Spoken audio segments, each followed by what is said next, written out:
Throughout his career, Adam Levine has performed in some enormous settings.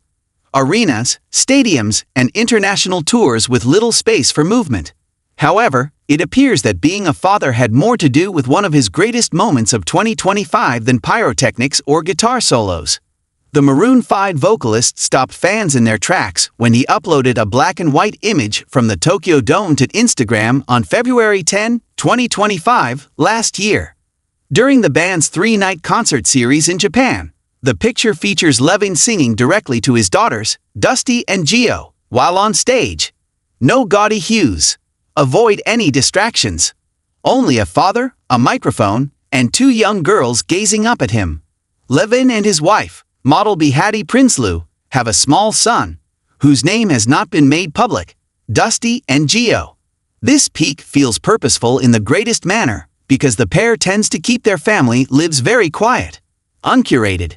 Not too much thinking. Just the truth. There are legends about the Tokyo Dome. For 3 consecutive nights, Maroon 5 dominated one of the most recognizable stadiums on the planet. It's not a little thing. Most artists have that on their bucket list. However, it appears that this more subdued image is the topic of conversation. The spectacle is removed by the black and white filter. The crowd thins out. The illumination becomes softer. Abruptly, you find yourself in the middle of a stadium performance, seeing a father sing to his children. It's easy. It's grounding. It strikes. As one might anticipate, fans responded by using a ton of heart emojis. So much love in this photo, was one user's reply, and it essentially set the tone for the entire comment area. Warmth, pride, and the gentle appreciation individuals feel when they witness a truly endearing parent moment unfold in real time pervaded the atmosphere. Another fan used the succinct and straightforward phrase, "Favs," which, to be honest, says a lot with very little. You don't always require a think piece. Sometimes it's better to let the love speak for itself without using any emoticons. Then came the exuberant responses, such as "This is everything," representing the spectators' aggregate emotional reaction as they watched the event unfold. People didn't appear to be responding solely to a concert photo. There, on a huge platform, they were responding to a memory being created. Someone wrote, "Family over everything. Continue creating memories," and that enthusiasm permeated the entire discussion. Fans, let's face it, adore seeing someone strike a balance between world-renowned status and grounded, present-day parenting. It strikes. Others repeated the same feeling, adding, "Aw, what a beautiful moment. And this is what it's all about. Encouraging. Festive. I'm all for it." Van Halen's legendary rock star Sammy Hagar also commented, stating, "I totally get it, brother, I totally get it. Are rock fathers helping other rock dads? We adore witnessing it." After a year, the stage that trembled with sound is now silent. The lights have gone down, and the audience has left. However, the memory of Adam Levine's moving performance is still as vivid for the thousands of people who crowded Tokyo Dome on that fateful night in 2025 as the actual music. Few live performances are able to stay in the public consciousness long after the last note fades in an industry dominated by quick-changing trends and frequent news. But Levine's performance in Tokyo accomplished just that, elevating it above the status of merely another destination on a world tour. Even a year later, it remains a cultural moment, a profoundly human interaction between performer and audience. Adam Levine was already going through a major career transition at the time. Levine, who is well known throughout the world as the lead singer of Maroon 5, and is well known for being a longtime coach on The Voice, had come back to the limelight with newfound vigor and determination. After taking a break from the show, and then reaching out to audiences in different methods, he came into 2025 determined to get back in touch with his followers on a more intimate manner. A moment no one anticipated would take place in Tokyo, a city renowned for its fervent music culture and loyal fan base. The actual concert started off like any other well-known worldwide performance. Hours before the first song began, Tokyo Dome was pulsing with excitement. Wearing Maroon 5 gear, fans lined the streets with homemade signs in Japanese and English and light sticks. The air within was familiar but electrifying. Levine has a long history of performing in Japan, and had always had a close relationship with the country's audiences. However, this night felt different from the beginning for some reason. Despite the enormous stadium, even seasoned concertgoers later spoke of an uncommon feeling of intimacy. The initial set seamlessly transitioned between Maroon 5's more recent songs and their classics. Hits like Sugar, Memories, and She Will Be Loved showcased Levine's vocals with ease. He exuded the poise that has characterized his live performances for years with a confident yet laid-back stage persona. He spoke to the audience in between songs, giving brief stories about his trip back to Tokyo and thanking the city for its constant support. It was like any other well-produced international music concert. Then everything changed in the middle of the show. The stage lighting dimmed as the band got ready for an acoustic performance, and the enormous screens behind Levine showed a straightforward, subtle image of a nighttime Tokyo street with neon signs reflected on damp pavement. With his guitar in hand, Levine sat on a stool and spoke to the crowd in a tone that was notably more introspective than before. He talked about how music can transcend cultural boundaries and how his career has been influenced by followers all over the world. The audience listened intently, feeling that something more profound was taking place. Then the unexpected happened. Levine paused, clearly moved, and gave a personal assessment of the previous year. He talked openly about the demands of celebrity, the difficulties of juggling work and family obligations, and the significance of discovering purpose outside of chart success. This degree of vulnerability was unusual for a singer who is frequently linked to polished pop successes and charisma on television. In response, the crowd became silent, and the enormous room was filled with a sense of respect. The night's turning point would be what transpired next. Levine started off with a snippet of an unreleased song that he referred to as a letter to everyone who stayed, rather than jumping right into another well-known classic. The straightforward yet intensely personal lyrics addressed themes of fortitude, thankfulness, and the unsung support that keeps musicians going throughout trying times. During the chorus, his voice broke a little, and he briefly stopped singing completely due to the intensity of the emotion. That silence heightened the mood rather than deflated it. Thousands of people in the crowd, who had never heard the song before, started softly singing the melody back to him. Some hummed along, while others listened to the melody by ear.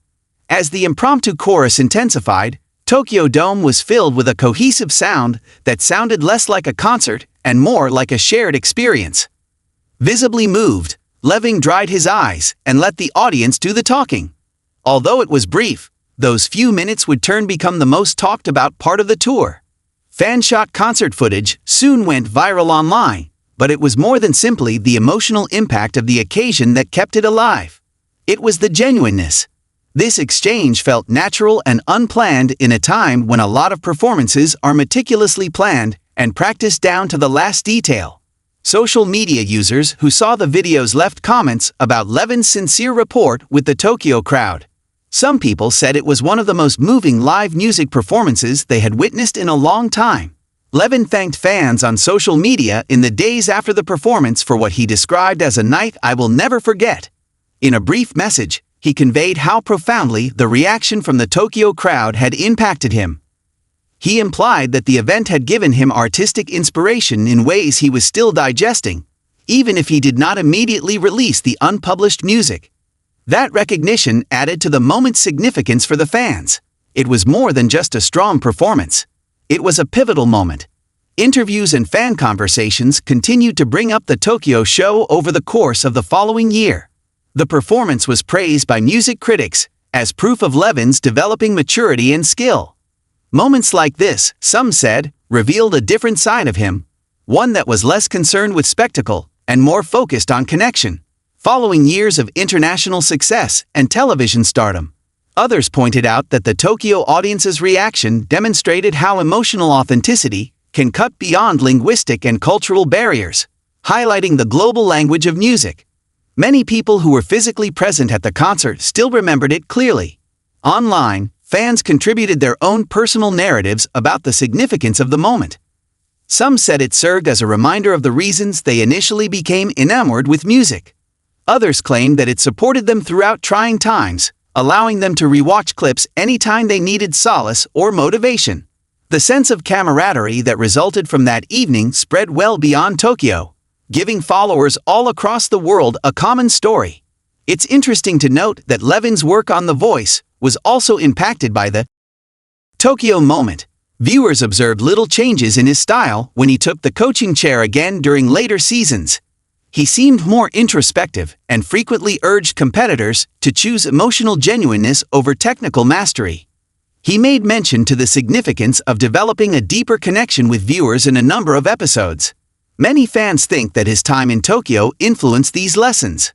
Later, industry insiders disclosed that Levine's creative direction for upcoming projects was influenced by the Tokyo performance. He performed an unreleased song that evening, which ultimately became a fully produced cut on a subsequent album.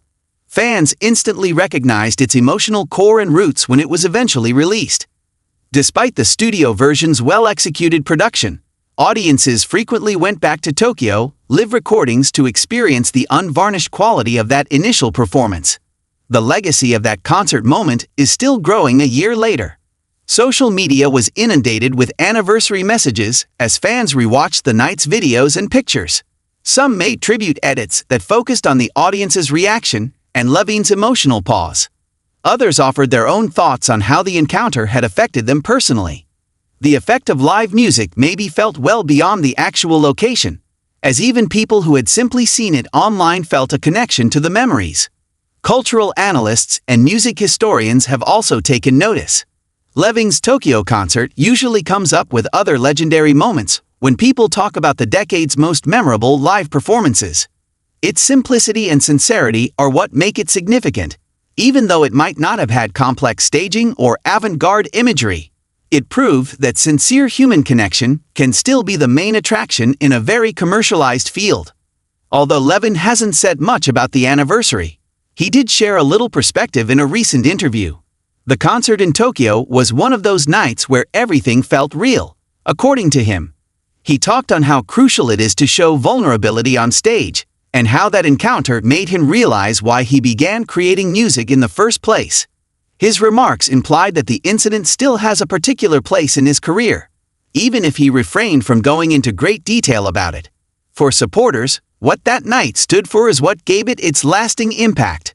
It was more than just a well-known vocalist becoming passionate on stage. It was about the audience's and artists' mutual awareness that music can create spaces where people feel heard and seen. The Tokyo event served as a reminder of the enduring significance of live performance in a world that is frequently dominated by digital interactions and ephemeral trends. Music fans are still talking about Adam Levine's 2025 Tokyo performance as the year draws to a close. The footage is viewed with the same awe by new fans who come upon it as by those who saw it live. It is still a treasured memory for ardent fans. A time when the line separating the performer and the crowd blurred and became something profoundly significant. The Tokyo moment's enduring emotional impact is arguably its most amazing feature. Every day, concerts are held all around the world, many of which include amazing productions and well-known performers. Only a small number, however, make an impression on the collective memory that goes beyond the actual event. Levine's performance in Tokyo attained that exceptional stature through a straightforward, sincere emotional exchange, rather than by ostentatious gestures or unexpected surprises. Even though the stage is deserted and the lights have been out for a year, the reverberation of that common song endures. For Adam Levine, it is evidence of the timeless value of genuineness. It serves as a reminder to fans that often the most memorable musical moments are the ones that cannot be prepared for or practiced. They occur when an audience reacts with equal openness, and when an artist gives themselves up to be completely present. The 2025 Tokyo performance will probably go down in history as a moment that encapsulated live music in its purest form. In addition to being a high point of Levine's career, it still has the same impact a year later, demonstrating that the power of music and emotion working together at the appropriate moment may have a far longer lasting effect than anyone could have predicted.